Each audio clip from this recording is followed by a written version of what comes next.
creepy TikToks that will make you rethink reality. Let's go! Disclaimer: this video is for entertainment purposes only.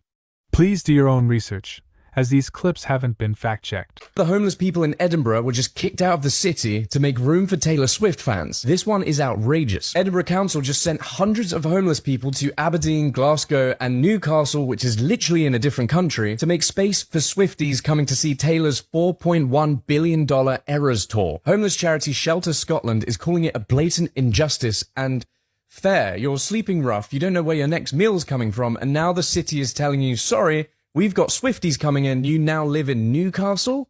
Ugh. But say what you will, this isn't actually a Taylor Swift issue.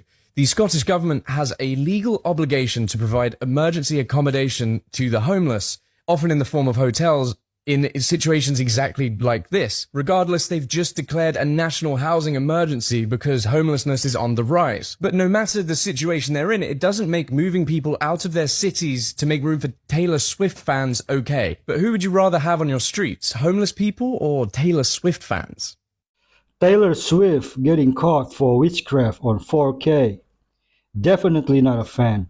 But you're mad at Taylor Swift but are completely ignoring the government that displaced them? You take it up with the government.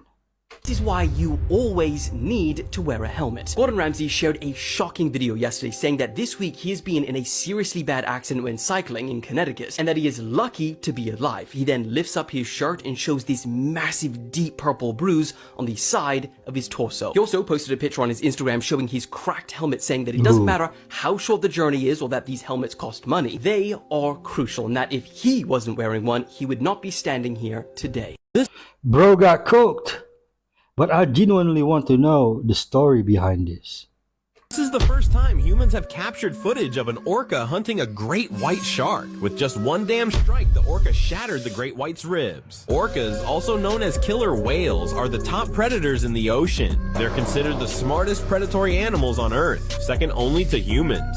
This great white shark, known as a man-eater, it's one of the top predators in the marine ecosystem. But today, luck isn't on its side. A 60-year-old female orca has set her sights on it, despite her age, as a leader with exceptional hunting techniques. Taking down a great white shark is no big deal for her. She cautiously circles the shark, testing if it can still fight back. But her attack was so damn precise that the great white is already too weak to resist. Once she confirms this, she moves in to bite the shark and drags it underwater until it drowns. At this point, the family members will flip the great white over to eat its liver. Orcas hunt great white sharks primarily for their liver, discarding the rest of the body. The liver is rich in nutrients, providing the energy they need. This hunting prize is enough to feed the entire family. Did he say that the orca dragged the shark down and drowned it? What? Son, I have a beautiful boy, Baron, and he loves Mike Tyson. He's a big boy. Big boy. He's huge. He's a big boy, 6'9". 6'9". And I couldn't get him to play basketball, play soccer. He's a good athlete too, good student, Big good boy athlete. for soccer. But he's 6'9". It's insane. Good looking guy, but he is a tall one. There's no question. I say, Baron, I don't want to take a picture next to you. Has there been blowback on Barron because he's younger and more vulnerable? It's not easy, and he's a great kid. He's a good student. He's got accepted to different colleges, but he doesn't say it. And I think he doesn't say because he doesn't want to hurt me, and he thinks it's possibly a hurtful conversation. But it has to affect my family, and I think that's really unfair because I have a very good family, I have good kids. But think of that. They make up a story, and then they say your son's going to jail for something that they know is false. These are bad people. Is that harder to take than when they're talking about you? Yeah, for me it is. For me, but that's the way it is. It certainly is not a good thing, and it affects me more than it would if it were just about me. I wish it could be just about me. Amazing kid. This president and his wives have done a great job raising kids. That says something.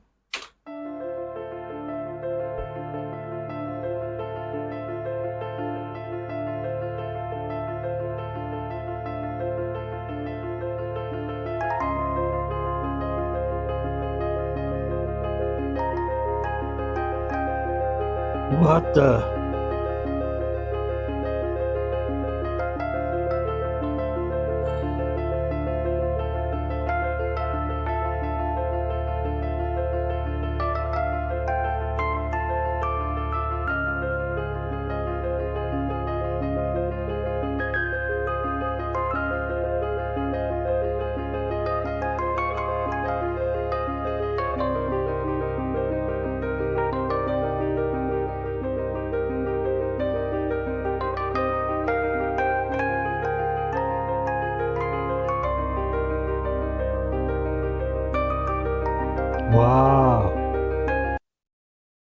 The first one is Goblin Shark, if I'm not mistaken.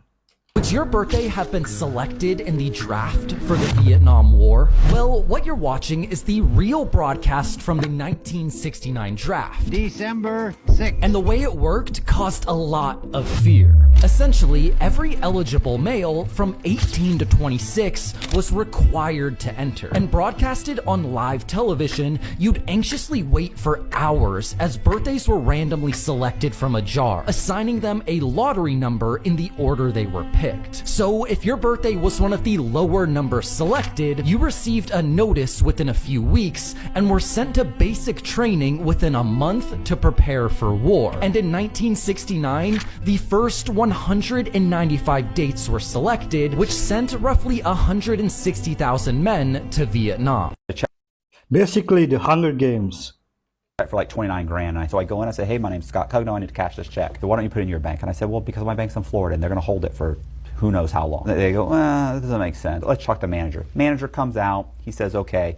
He said, what's going on? I said, look, I need to cash the check. And he goes, okay. So he takes the check and my ID and my credit card and he leaves. Guy comes back and he goes, okay, Mr. Cugno, I have a question for you. He said, how did you get the check issued to you? And I went, well, a guy refinanced his house and he paid me the check. Okay, why? I'm adding an addition onto his house and this is part of the draw. That makes sense. He leaves, he comes back, he goes, what are you going to do with cash? And I go, are you serious? And he goes, I feel apprehensive about this.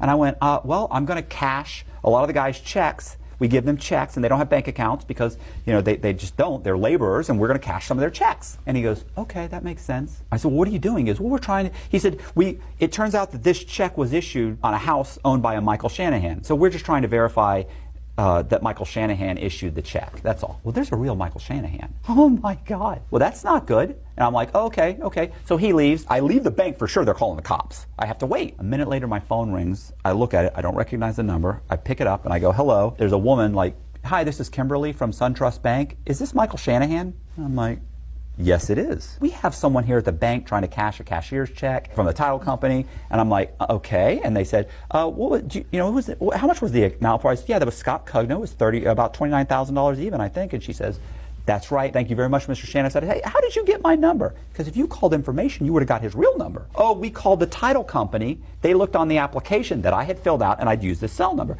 And they said, we just got it off of there. I hope it's okay. No problem. Okay, thank you. Boom. Hang up the phone. 5 minutes later, still, the guy comes out with some woman, counts out the money to me, gives me the money. I stand up and he says, Mr. Cugno, I would like to say that I feel very uncomfortable about this transaction. And I said, well, what is it exactly? And he goes, I can't put my finger on it. And I said, well, it'll come to you. Like this guy, I could listen to him all day. And if you're from the States, let me know how you feel about this. Respect to what y'all got going on. I've been trying to find good people for so long. I'm tired, bro. I would say this. It's I got, you know what I'm saying? You ain't got nothing left.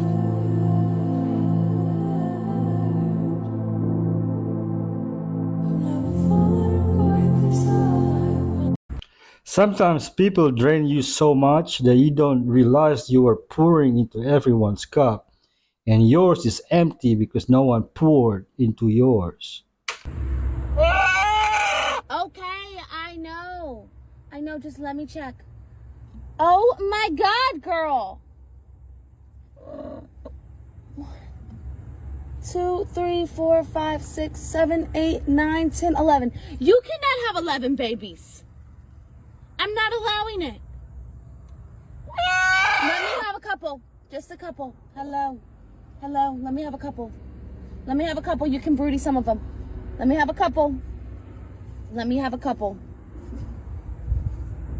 Here, and you can broody some of them.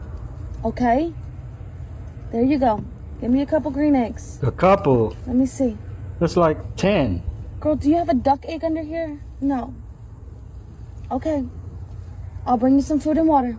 Go ahead about your business. Girl. 11 eggs? That's insanity. Could never be Indonesian chickens. Our chickens got some attitude. The world will begin again. What else did you say?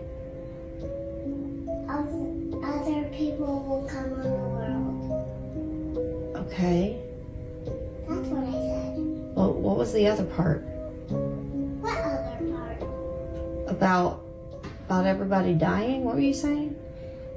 More people will come on the earth. Okay. Why did you think that? Because it's what the world begins like. Oh. When I die, Uh-huh. I will come back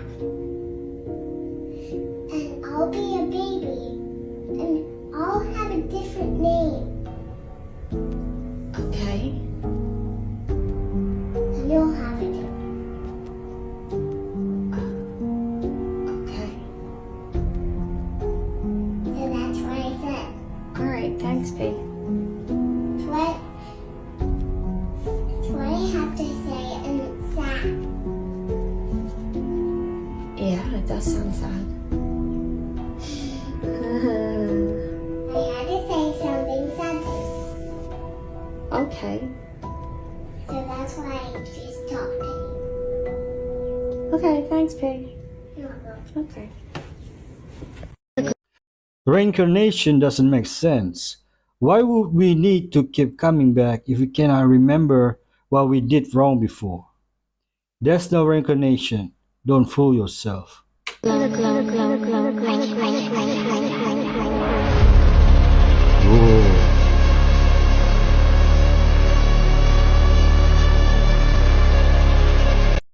One thing I can say about China, they always do something so spectacular. Is your obsession of the year? Zac Efron is my obsession. He's here. What you don't know is that Zac Efron and I are the same person. We're not here. We're not actually here. It's like Janet and Michael. We are the same person. He just puts on his wig and a dress, and it's me, and you don't know that, and it's the greatest ruse of all time. God, introducing the epitome of Gothic architecture, a true masterpiece that spans 600 years of craftsmanship. Meet the Cologne Cathedral in Germany, a marvel that rises proudly to the heavens, echoing the yearnings of humanity to connect with the divine. This architectural marvel began its ascent in 1248 and didn't conclude its grand design until 1880. It stands as a silent sentinel, gazing down upon the world for 6 centuries, transporting you to an era when faith and the divine reigned supreme. As you face this magnificent edifice, it's as though the mighty fist of history itself reaches out to grasp your imagination. The sheer power and majesty that emanate from it are awe-inspiring, leaving you breathless in its presence. The Cologne Cathedral, Notre Dame Cathedral, and St. Peter's Basilica in Rome are known as the triumvirate of European religious architecture. Since its inclusion on the World Heritage List, the Cologne Cathedral has drawn countless visitors who stand in genuine admiration of this monumental achievement. Are you ready to embark on a journey through time and architecture? Join us in witnessing the Cologne Cathedral, where history, spirituality, and human ingenuity converge to create an experience you won't soon forget. Masterpiece indeed. Now, I am in Florida, as you can tell. I mean, look behind me, bro. We do not have these in the UK. I mean, we do, but not complete. We got like a quarter of it. And look at that. Look at that. What? Bro, that is something out of my dreams, out of a movie. That's something out of America. We're in America. Yes, we are in America. That's why. Yo, bro, look at that rainbow. It's so perfect. And look at the palm tree. Bro, why can't I live in Florida? This is what I mean. The UK is just a hole. Everywhere I go, people. Every place I go, it looks. Look at this fire hydrant. Why does he look so lit? Like, bro, look at this place. Like, what? This isn't real, man. This isn't real. It's unfair. It's unfair. That's what it is. It's unfair that I am born in Britain. Sleepy Britain. Sleepy and Britain. these guys are born in paradise. Literal paradise. Rah. Yeah, I'm jealous, Mitch. Do you want to do a house swap? Yeah, you have my mum, I'll have your mum. Whoa, someone from America need to adopt this kid ASAP. So, we just seen this. Thought we'd share it with you guys. I've never seen anything like this in my life. It's a real vivid circle rainbow around the sun, but then there's a second rainbow. Yeah. The video's probably not going to do it quite justice, but it's vivid, beautiful colors. We're in Oregon, and it's Friday, June 13th, at like 1:30 in the afternoon. That's a trip. Yeah. Phenomenal. Thought we'd share. Love you guys. That's proof of the firmaments, folks. What do you think?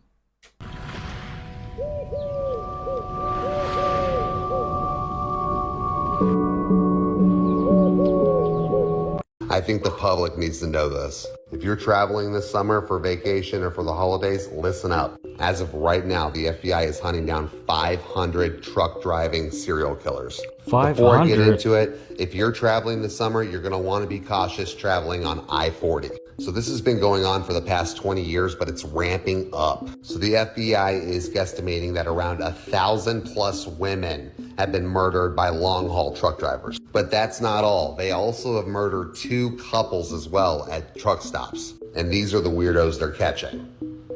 So this is actually a chilling last picture of this girl before she was murdered. Basically what they're doing is they're targeting SEX workers at truck stops and unsuspecting women.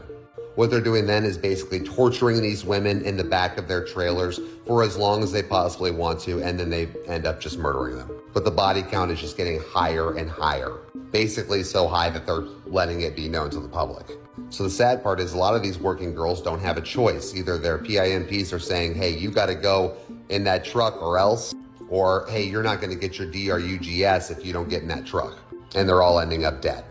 So far, the FBI has concluded that it's happening in North Carolina, Tennessee, Arkansas, Oklahoma, Texas, New Mexico, Arizona, all the way to California. Like I said, I-40 all across America. So if you're traveling this summer, be careful. If you are pulling into a rest stop on I-40, make sure your head is on a swivel, because apparently this is becoming a major issue. That is so sad. Remember that movie Joyride? Be careful, everyone. Let me know in the comment if you hear this. This is the first time you'll see life being born. You'll be competing with 200 million brothers and sisters for the chance to become human. This process requires not only courage, but also luck. You'll have to overcome 4 hurdles. The first hurdle, the cervix. The gate only opens in a small opening that lasts a few minutes. You'll have to push your way through. And this 20-centimeter stretch is surrounded by acidic mucus. Weak competitors will be gripped and collapse here.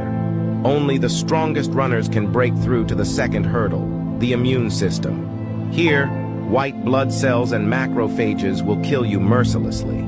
You'll need to evade the hunters to get to the third hurdle, the crossroads of destiny.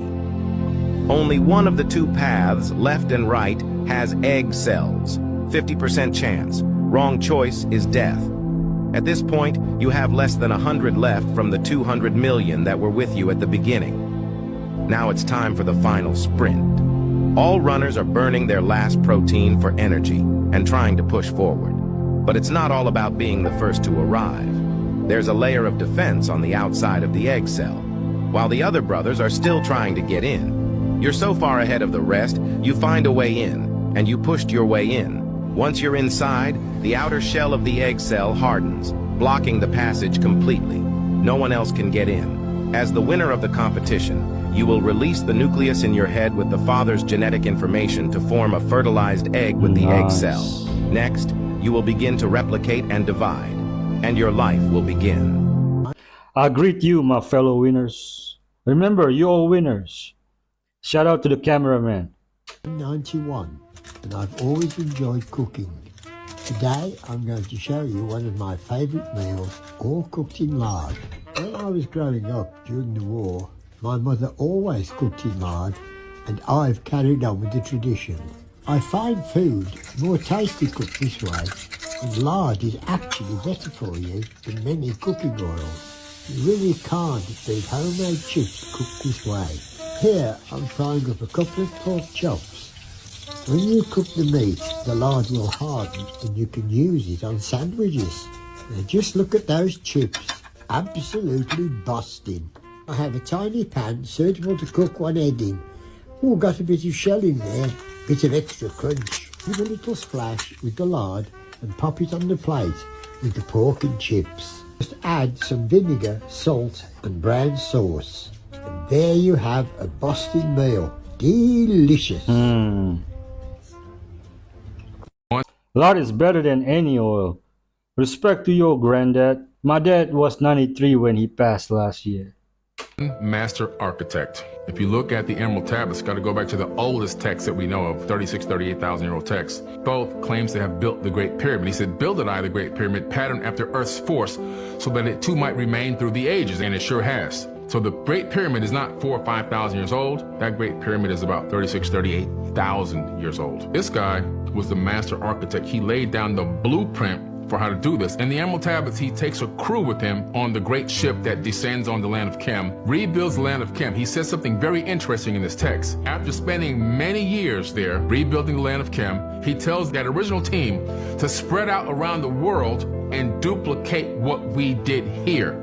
Pyramids pop up all around the world. Megalithic structures, megalithic temples all around the world using the same exact building technique. Thoth himself even leaves Africa, takes Olmecs with him, and leaves his brother Amun-Ra in charge, and he goes to Mesoamerica and builds the Teotihuacan civilization, which, by the way, is aligned with Orion, the same exact formation as the ones in Africa at Giza. And also what? Built on top of an aquifer. The base of the Pyramid of the Sun is exactly the same size as the base of the pyramid, Great Pyramid at Giza, and the height is exactly 50% the height down to the millimeter of the Great Pyramid at Giza. One master architect. Fallen angel teachings. So much knowledge they are trying to cover up. Celebrate Christmas, you're a Satanist. Every single holiday that we celebrate is celebrating one of the 7 deadly sins. Okay. Think about it. Valentine's Day celebrates the sin of lust. Okay. Thanksgiving, that celebrates the sin of gluttony. Gluttony, yeah, because you're eating a lot. You're overeating. You're taking too much more than you need. Yeah. Now, Christmas, what do you think that is? Christmas. Greed? Greed. Yeah. Overconsumption and excess. Okay. Right? Now, Easter. This one's interesting. I don't know. The holiday of Easter, what sin would it be? Easter. They say it's envy, because the Romans were jealous of Jesus, so they murdered him. It's crazy. Shit. So St. Patrick's Day is sloth, because people get blacked out drunk. Oh, what the fuck? Yeah. Halloween is what? It's wrath, scaring and hurting people for fun. Oh. There's one more. There's a missing one. The sin of pride. Okay, what's that? Independence Day. Okay. Independence Day. Yeah, it's like makes sense. Celebrating. Makes sense. So every single one of the holidays is like a 7 deadly sin. It's the intention, folks. Christmas is about celebrating Jesus being born. And Easter is about Jesus coming back from the dead. Asking AI to make a hit country song, part 3. I'm a simple man, ain't got much class. Can't read no book or wipe my ass. Only got one fancy looking shirt, and I'm married to a jar of dirt. Yeah, I love my wife, she's the quiet type. Real down to earth, yeah, we never fight. She keeps it natural and she loves me right. Those muddy back roads are a real delight. Oh, I love my dirt. Wait, I mean my wife, she's a perfect lover, dirty type. And she's mine, all mine, baby, I won't share. Oh, a love like ours, it's really rare. Filthy love, it's the only kind that works for us, but I don't mind. Dirt, dirt, dirt, dirt, dirt, alright. Dirty, dirt, dirt, dirt, dirt, alright. My dirty wife. I'm a simple man, ain't got much. I mean, it's not bad. What does muddy back roads mean? Feel like people, on the one hand, really want the best for you physically, but then they will say, I hope there's one more concert. I hope she sings again. What is the weight of that? Oh, I'll sing again. I'll sing again. That's for sure. The expectation, they deserve to have an expectation. They pay. I'm 56 years old. And for many, many years, I've done a lot of shows. We've had a lot of happiness because of the fans, paying shows and buying my records.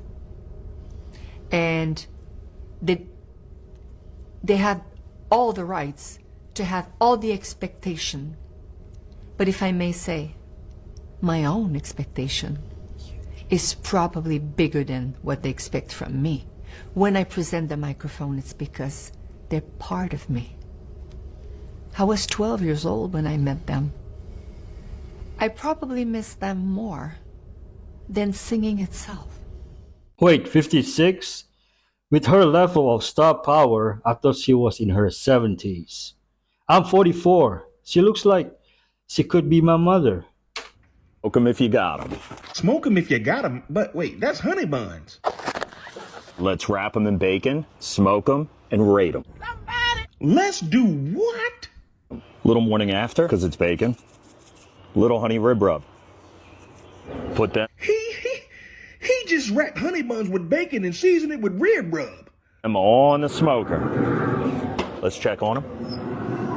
Holy shit. What? Just what in the big bacon wrap bucket tray? It's time to get them. Let me tell you. They got a little crunch. Oh my Lord. All right, let me show you this first. Look.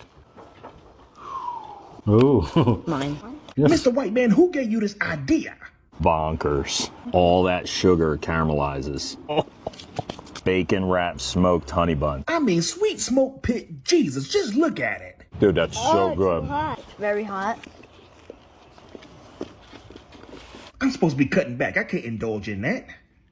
I'll start next week. Hey, give me about 5 on my plate, but that's the ones your kids touch, Lord have mercy. I was about to say, let me try one. I need friends like him. Historically, giraffes have been a pain for biologists because we don't really know how to classify them. There are a lot of different variations living close to each other that interbreed with each other. Is it one species? Is it lots? Who knows? And because of that complexity, a team of scientists actually analyzed the genomes of a bunch of different giraffes to try to answer the question, how many species are there? They ended up finding 4 distinct clusters, so we now have 4 distinct species of giraffe. The northern giraffe, which is more diverse, reticulated giraffe, southern giraffe, and the Maasai giraffe. Now you'll notice up here the outgroup, so what they're comparing these giraffe genomes to is the okapi. I threw the okapi in there because that is the animal that is the closest related to the modern giraffes. The next closest would be the pronghorn, which isn't actually an antelope. Anyways, not only did they find 4 distinct species, what I actually found most interesting about this though is that there's a bunch of evidence of hybridization amongst these lineages. And actually the reticulated giraffe right here, you'll notice they're actually the result of hybridization between a northern lineage and a southern lineage. They have 40% ancestry from the southern lineage and 60% from the northern lineage. When people try to tell me sapiens are a hybrid species because we have Neanderthal admixture, this is why I disagree. This is a true hybrid species, 60 and 40% split. With sapiens, we're like 98% sapiens and 2% Neanderthals for the most part. And you can also see that all 4 of these species last shared a common ancestor around 370,000 years ago. So when it comes to like the species level, they're very closely related. But it's another kind of line of evidence for what I always talk about on here, which is species is silly. We talk about it in school, we teach about it like it's some scientific thing that has this like exact process, and it doesn't. Species can often interbreed with other species. Life is way too complex for our categories. Never mind the giraffes. We are made in the image of God. Biggest thing is going to be your feet. If we don't take care of our feet, well, you're not going to get very far at all. So I have that moment to stop in order to take care of my feet, whether that be at the end of the day, if I cross a river and I get super wet and I'm in a safe position, I can go ahead and change those socks. So you should always have an extra change of socks on you. So I've swapped socks. It's going to be really important, I know it sounds lame, is to keep clean, dry socks on you as much as possible. We generally recommend merino wool, some type, Darn Tough, Smart Wool. There are tons of different manufacturers. Find a good wool sock that works for you. We mostly use Darn Tough. On this channel, Micah, what do you use? The Costco Merinos. They work. The point is, once we've swapped our socks, we probably have maybe 2 to 3 pairs in a combat pack, maybe at most 1 extra pair. So you need to make sure that you're rotating them. Now, oftentimes these socks will be wet, so the question is, how do I dry them? There's a couple different ways. If we're in a really cold environment, it's actually not too difficult. You're just gonna hang them off the edge of your pack and you're going to let them freeze dry. So on this pack right here, I can simply tuck them through the loops, tighten that down as I'm going. Those are going to freeze dry, and that's going to, then I can just simply knock off that ice and they're gonna dry quite quickly. In a dry environment, that's gonna be fairly easy, just hang them off your pack.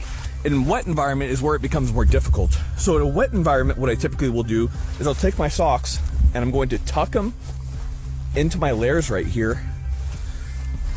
For my guys who attended, so you know what I'm talking about. And if you need to get them a little deeper, and what you're gonna do is you're gonna rotate them against your body heat, and that will allow your body heat to dry them out as you're moving. You wanna tuck them up enough so that they're not exposed to the elements, but that will dry out your socks fairly quickly. So after about an hour of walking, I'll swap them. So I'll get those parts that were against my body on the outside. I'll tuck those parts that were on the outside on the inside. And then I'll continue to move. I guess you're stuffing your pants. It's basic military knowledge. Rotate socks, avoid trench foot or bad feet in general to ensure you can stay on the move. It's crazy. China leveled 7 mountains and filled 6 valleys to build a mountaintop airport at an altitude of 1,771 meters. With its steep terrain and perpetual clouds, it's known as the Cloud Airport and stunned the world upon completion. This impressive feat is Chongqing Wushan Airport. Costing $1.6 billion, the project involved 2,000 engineers and over 800 machines working simultaneously. It took 4 years to finish this awe-inspiring airport perched atop a mountain. From above, it looks like a cloud aircraft carrier flying through the mist. While Beijing Daxing International Airport is famous for its size and innovative design, Wushan Airport captivates with its perilous and majestic location. Surrounded by cliffs, it seems like the blue sky and white clouds are within reach. To make this airport a reality, China's construction experts leveled 7 mountains and filled 6 valleys, with the deepest area reaching over 110 meters, about 40 stories high. After years of hard work by tens of thousands of builders, the miracle was completed in just 4 years. And as a bystander, I have to say that China's building ability is truly impressive. At first, I never believed until I went to Google about Wushan Airport. But the question is, why build an airport in such a place? Don't go anywhere because we still have fire clips after fire clips back to back. One of the most expensive cakes in the world. It might cost you 3 months' salary for just 100 grams, but to taste it, you have to wait for 3 months because it's only made 3 times a year. Every morning, workers have to crack 500 eggs and separate the egg whites from the yolks. Then the workers mix the egg whites with sugar and put them into a big machine to mix continuously. During this process, they sift low-gluten flour through a sieve to reduce the graininess of the flour. It's said that cakes made this way are as soft as clouds. They heat the milk and pour it into the egg yolks, then add fine flour and mix it evenly. Next, they mix the milk-flour mixture with the egg whites. When doing this preparation, be sure to wear gloves, or you'll lose 3 months' salary. Then they line the mold with parchment paper to prevent the cake from sticking to it and pour the evenly mixed cake batter into the mold. They gently press the cake batter with a brush. At this point, the cake looks as delicious as cheese. Next, they put the cake in a 220-degree oven and patiently wait for 10 minutes. The delicate and smooth cloud cake is ready. The workers carefully cut the cake into evenly sized pieces with a knife. Every time they cut it, it seems like the cake is trembling. Then they pick up a piece. With its delicate and soft texture, the aroma of the cake fills the air, and with a gentle bite, it feels like biting into cotton candy. Would you like to try it? You literally just gave us the recipe. Now we can just make it ourselves. Total is $8.52.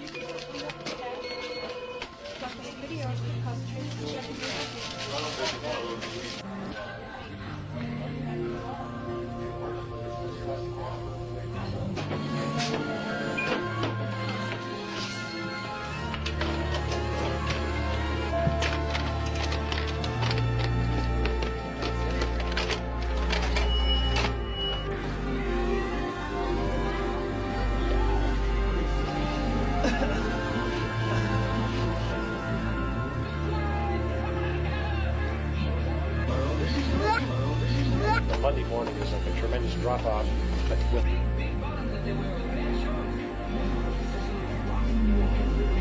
Here's some returning videos. Here.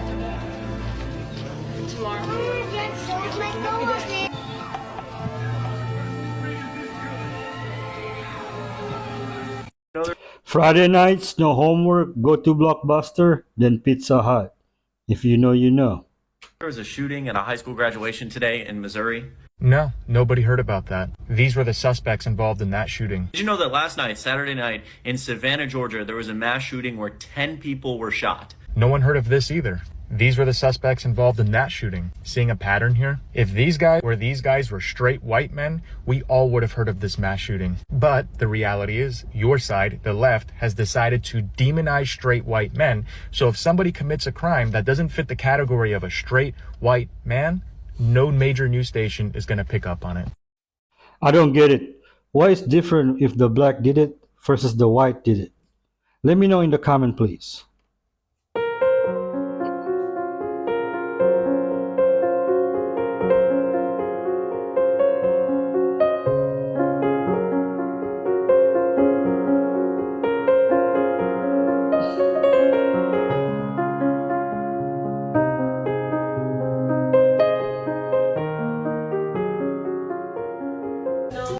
That kid earned my respect. The Hawk says, "Thank you for taking her from us. Good luck." So I cut watermelon for my kids, and they're all bringing it right back, saying they don't like the texture. I've seen enough videos of people posting rubbery watermelon. I can't believe I got one. I got a rubbery watermelon. The texture is so weird. Like, you gotta bend it so far before it will break. This is a really thick cut, so that one was easier. What's going on with the watermelon this season? And with the prices, this is like an $8 watermelon. They're not going to eat it. They won't eat it. They think it tastes, the texture, it's rubber. What makes a watermelon turn rubbery?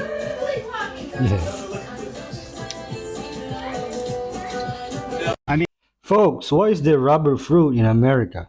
I mean, it's not going to get any better. No. You know what I mean? It's just going to get worse.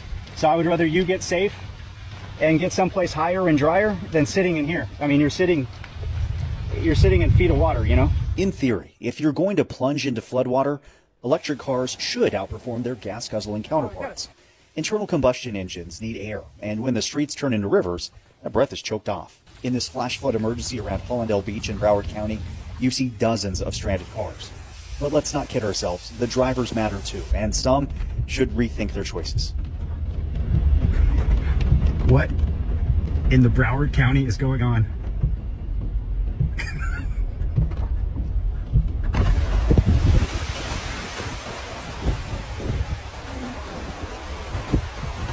That's one way to avoid a flooded road, but you're in a Tesla. And that wasn't even the worst Tesla driver I saw today.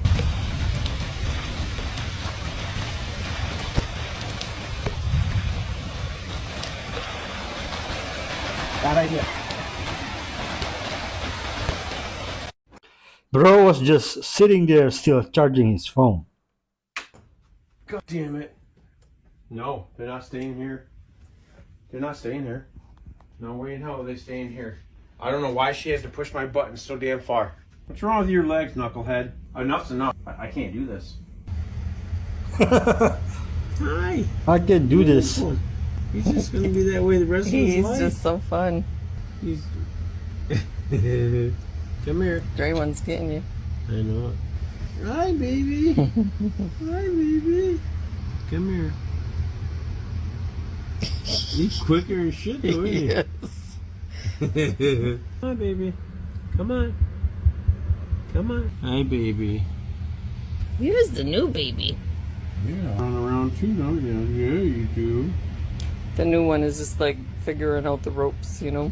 These two been here for 2 days, so they, you know. Yeah, they think they know everything. Look at him. He wants to play. What's up, baby? He's so fast. We've got to get some names for these babies. They need some names. Silver right there. That's silver. No, your dad has a silver. Everybody has a silver. I had silver when I was a kid. I know, and we had a silver.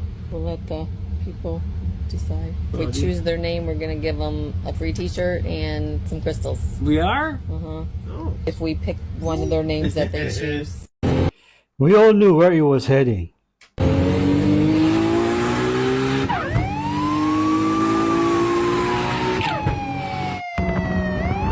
Wow, look at that.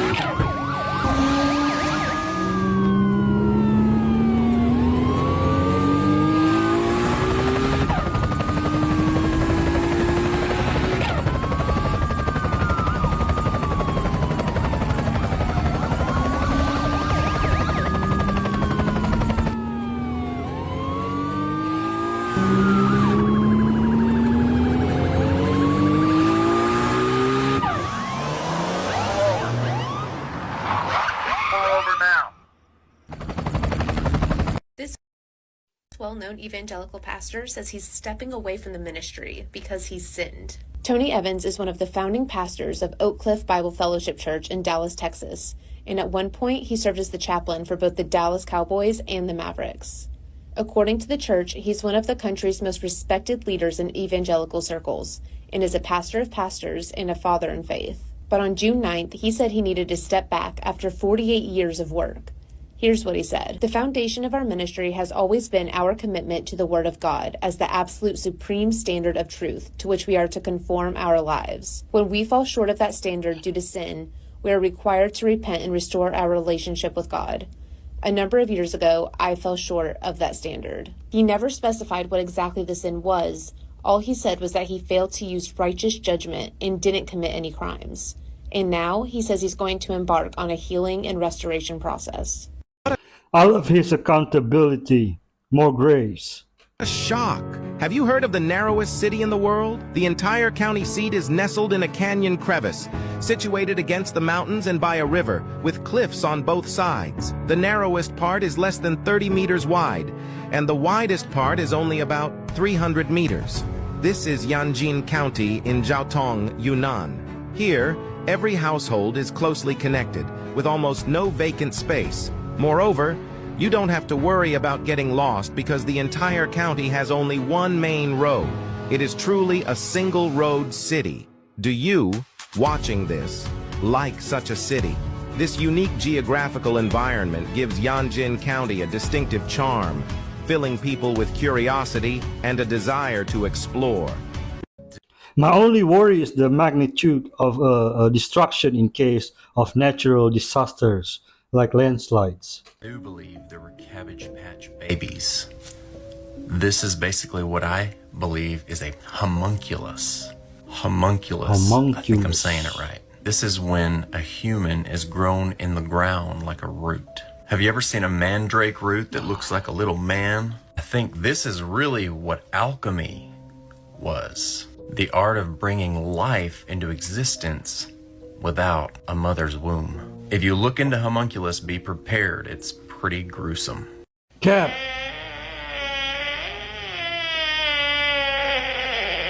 The person you just saw in that video was former elected official and pedophile Stacey Marie Lofton.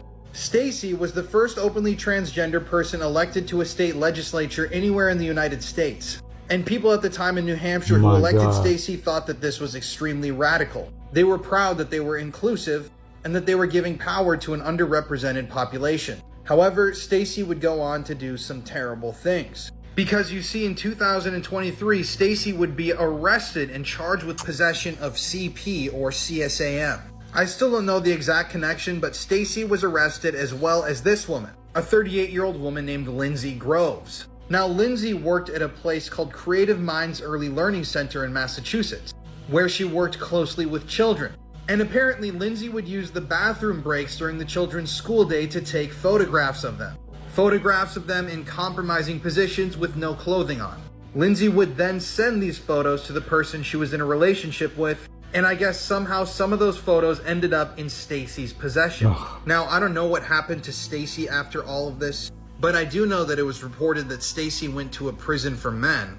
And yeah, this is just some really disturbing stuff. If you want to listen to more true crime stories, listen to the podcast that I co-host with my wife Courtney, Murder in America. It's available now on all streaming platforms. I would slap that face for no reason. The face is so obvious, why would you trust this person? In this case, you gotta judge the book by its cover. Not a real person. I kind of want to go knock on the window. She's not a real person. Why is she not moving? That is not a real person. Okay, should I go knock on the window? Is that an NPC? You should ask her name. That's not a real person. I'm concerned. She's not moving. That's not a real Her fingers are moving. No, Like, Yeah, she has a phone in her hands. You can barely see it on the steering wheel.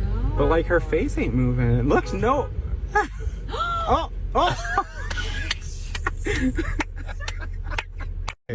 Everyone relax, it's just Farah deep in thought. What is this? I'm in the Lakes District in England, and we just came across this huge tree that's fallen down. What do you think this is? I'm gonna turn the camera around and show you. All the way up here, those things there, those little bumps, are actually coins. Like really old coins. Just like hammered into the tree. Why? Does anybody know what's going on here? Yeah? Let us know in the comment. If a demon walked into your room while you're sleeping, just do what this man did. There was once a man named Lester Summerall, and he was going to sleep when suddenly the windows flung open and a dark presence entered his room. He knew immediately that it was a demon. He said that the demon started to shake his bed from the corner of the room to the middle of the room. That's when Lester Summerall authoritatively commanded the demon to get out. The demon left, but what if I told you that's not even the crazy part? Lester Summerall actually commanded the demon to come back, and he said, "You move my bed to the middle of the room, move it back now." Shaking, and suddenly his bed returns to normal. He tells the demon, "Close the window on your way out." The demon left and obeyed every command he gave. Now, many people, if a demon entered their room, would scream for their mama. But Lester Summerall wasn't scared because he knew Jesus gave him authority. If you choose Jesus rather than demons, then subscribe now. Every demon is feared by our Lord, Jesus of Nazareth.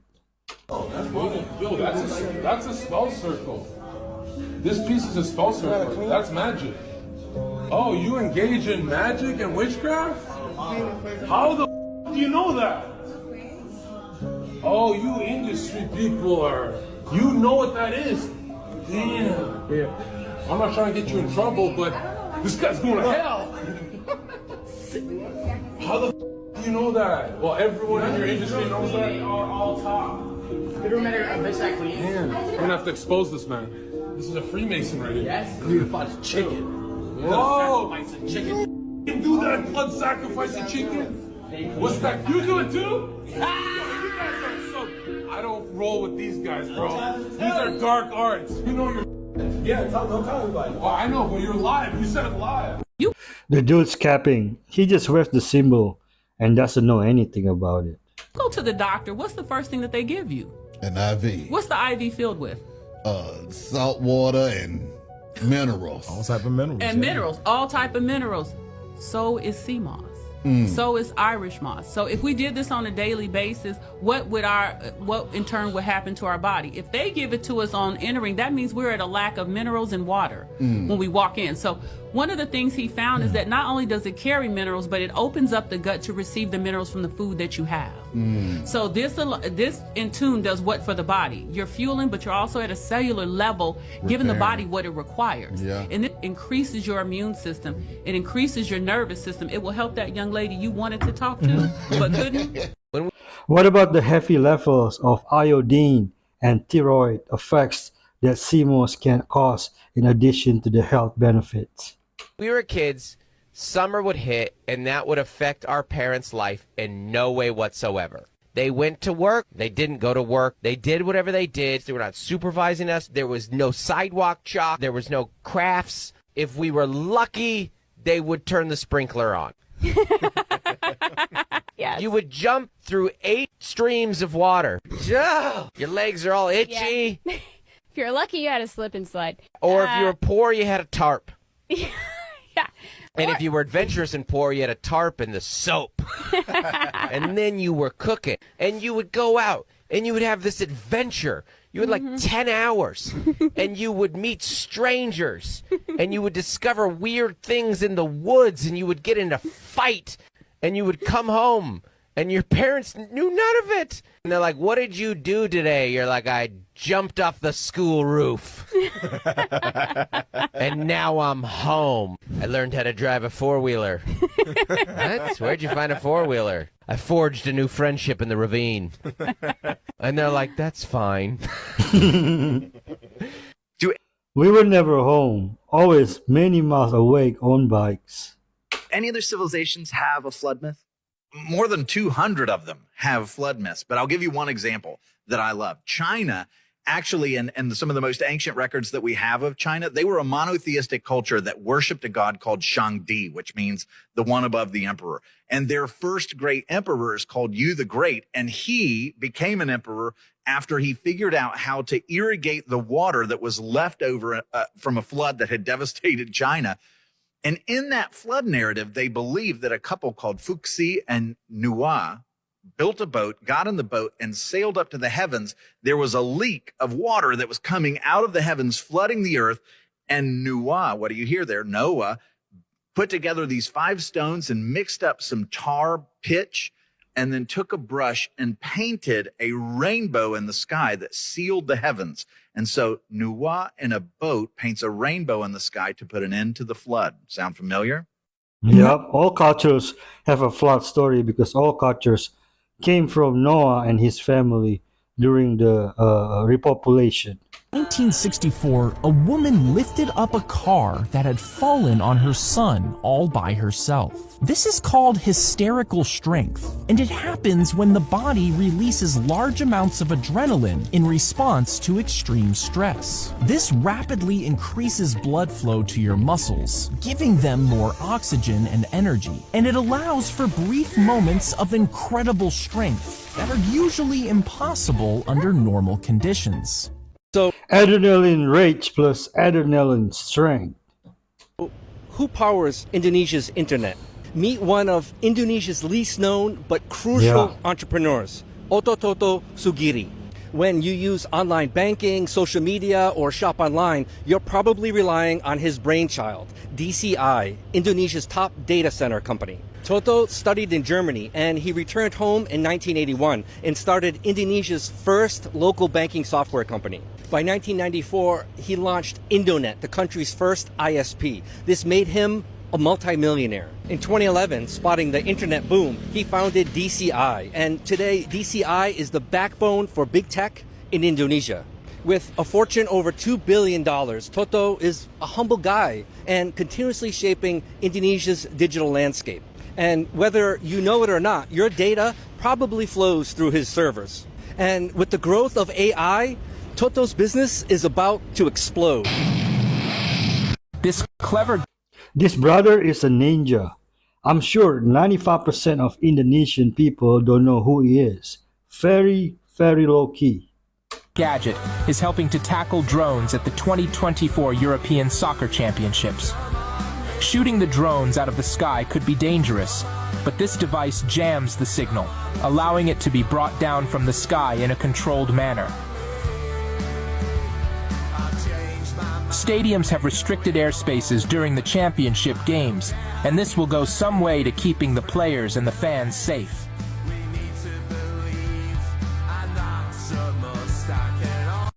They would not stop a FPV drone. What do you think? Producing the world's most affordable private jet that everyone can afford, especially those earning over $5,000 a month who can consider financing one. Who would have thought that Honda, a renowned automobile manufacturer, would venture into aircraft production?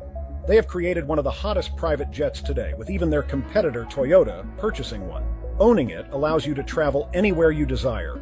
It's the Honda Jet, a compact business jet designed by Honda. The aircraft's appearance can be described as sleek and sophisticated, with its nose design inspired by high-heeled shoes for women. The jet is remarkably small, measuring 42 feet in length, with a wingspan of 39 feet and a height of just 15 feet, making boarding incredibly convenient. In terms of construction, it utilizes lightweight, high-strength carbon composite materials and advanced integrated technology to minimize aircraft weight, enhance cruising speed, and improve fuel efficiency. The jet is powered by a turbofan engine developed through collaboration between Honda and General Electric. With a maximum takeoff weight of 5 tons, it's perfectly adequate for most purposes, excluding tank transport, of course. The Honda Jet achieves a maximum cruising speed of 480 miles per hour, a range of up to 300 miles, and can soar to a maximum altitude of 43,000 feet, making it the world's fastest private jet. Moreover, it's the first aircraft globally to position its engines above the wings, a design that reduces drag, lowers fuel consumption, and increases speed. Separating the engines from the fuselage also minimizes cabin noise significantly. The cabin comfortably accommodates 7 passengers along with the pilot, although internal space is somewhat limited, necessitating passengers to bend while walking. Despite this, the price tag is surprisingly affordable at just $4,100,000. Bro said if you make 5K a month, you can afford a $4 million jet. Loving this look lately. It's very stylish. No, I hurt myself, guys. Like it is for skincare. Smooths out your skin. It's for blush. It's for highlighter. I sacrificed my fingers for some beauty. They tell you the truth and you cannot see it. Asian gangs in Orange County are actually a very big thing. There's the Tiny Rascals gang, the Asian boys watching Dragon Family, the Korean gangs like the Korean Crazy Dogs. There's a lot and they all have turf wars. And one of them, or maybe a few of them, were out for Gina Han. That's what she's frantically telling her friends. My sister Sunny, my twin sister Sunny, her boyfriend is in one of those Orange County based Asian gangs and they're gonna get me. I have to be careful every time I drive into Orange County. Your sister? Why would your twin sister want to do something like that to you? I mean, that's your twin sister at the end of the day, no? I know, but when we were 15 years old, I don't even remember what I did. It was honestly probably nothing, but we're arguing like we normally do. And I'm telling you, she's insane. Out of nowhere, my sister Sunny grabs a sharp pen and stabs me in the thigh with it. That was when we were 15. And now she's put a hit out on me. Now they're 23, and Sunny, according to Gina, has been exponentially getting more homicidal. Gina's anxiously grabbing her arms while telling her friends and anybody who will listen that Sunny put a hit out on her and she's so scared. She told her boyfriend, who's in one of those gangs, to kidnap me, essay me, and then kill me on sight. No questions asked. Which is interesting, because what if they catch Sunny instead? How could they tell the difference? A girl walks into the police station not too long after all of this, and she walks up to the officer. Hi, I would like to pick up my ID, please. She's standing in front of the receptionist at the sheriff's office. Name, please. Sunny. My name is Sunny Han. Or at least, it will be soon, because all Gina has to do first is kill her twin sister Sunny to become her. Having to be afraid of Orange County sounds so crazy, but I guess anything is possible. I'm standing right now in what is known as the Blue Room in Pompeii. This room was buried in volcanic debris for centuries, only recently discovered in what is the biggest dig on this site in generations. And what makes this blue so special is it's called Egyptian blue. It was really expensive at the time. So whoever lived here had a lot of money, and archaeologists are still trying to put that piece of the picture together. There's something with the color blue, then and now. A native tribe from Brazil called the Hunikunin, I hope I'm pronouncing that correctly, who had never heard of aliens, were shown a picture of what's called an alien gray.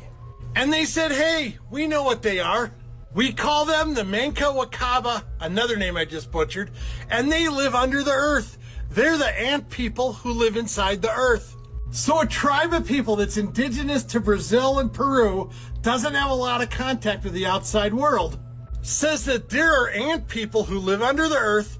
AI describes them looking like this, and that they've known about this for thousands of years. So the beings that they call ant people, we call extraterrestrials, in this case alien grays, could they possibly be the same thing? I don't know, maybe. I mean, there's a lot of UFO sightings all over the world. it'd be pretty arrogant to think they only went to populated areas or what we call the civilized world.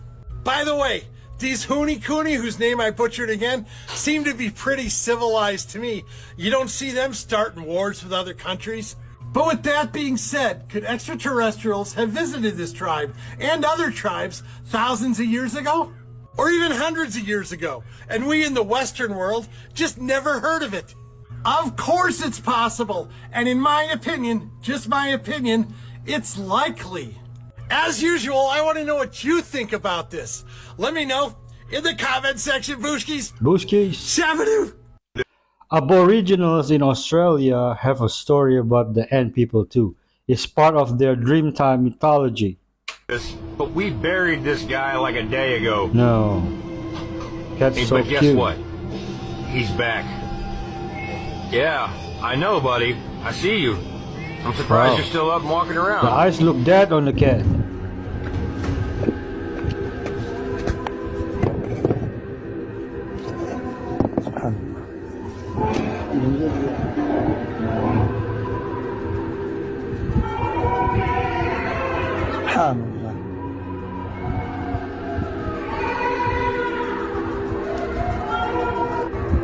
Those are angels.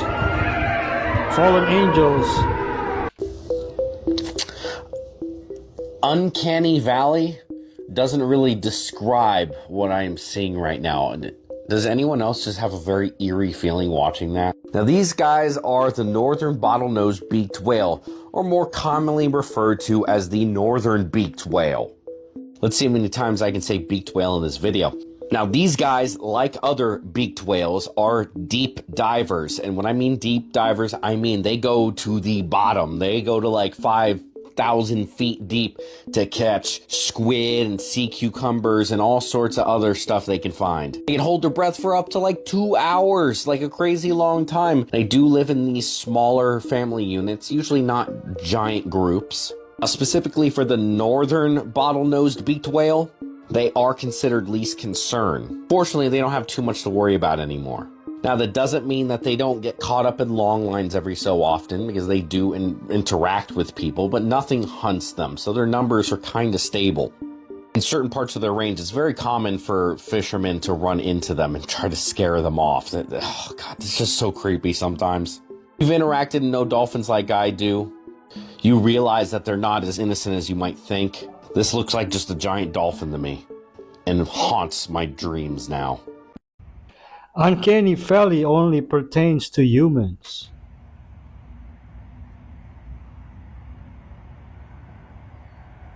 Oh.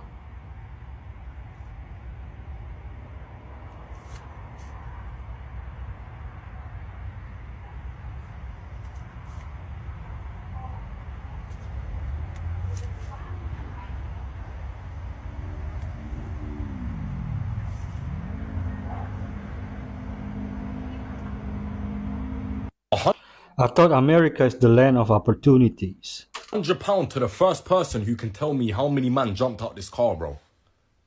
I've seen at least 15 man already. And then look, my man comes back, comes to bust a boot.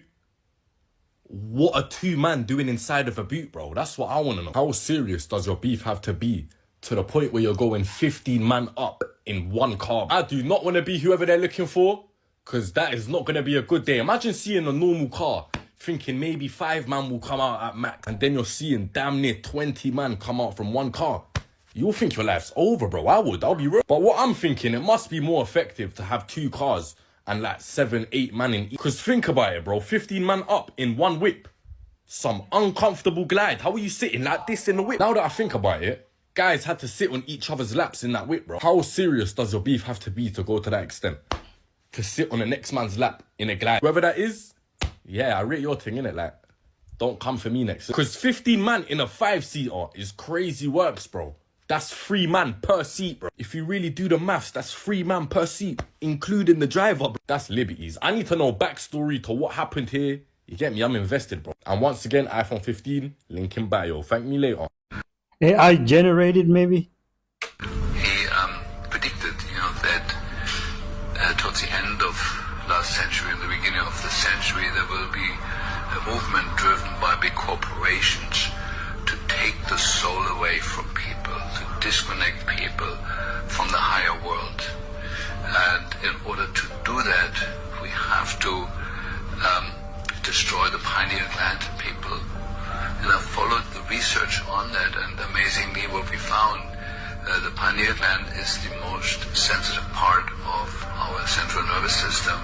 It is highly, highly, highly sensitive to four things: aluminum, glyphosate, fluoride, and Wi-Fi. And we are the only country in the world that has pushed these four things in the last 60 years or so on everybody growing up here.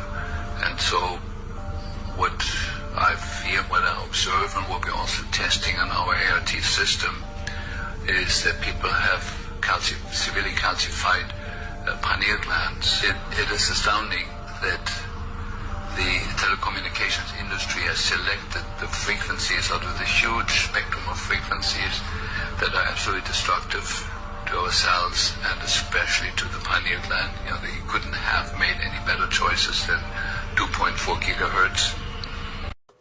I'm protected by the blood of Christ. No weapons from against me shall prosper. All right, folks, I'm going to end our video with this coming clip. Be kind to each other. If you haven't subscribed, please do. And don't forget to like or dislike so I can make better content. Thank you for staying till the end. There's a free gift below if you like. Thank you for watching. Have a prosperous day. And God bless.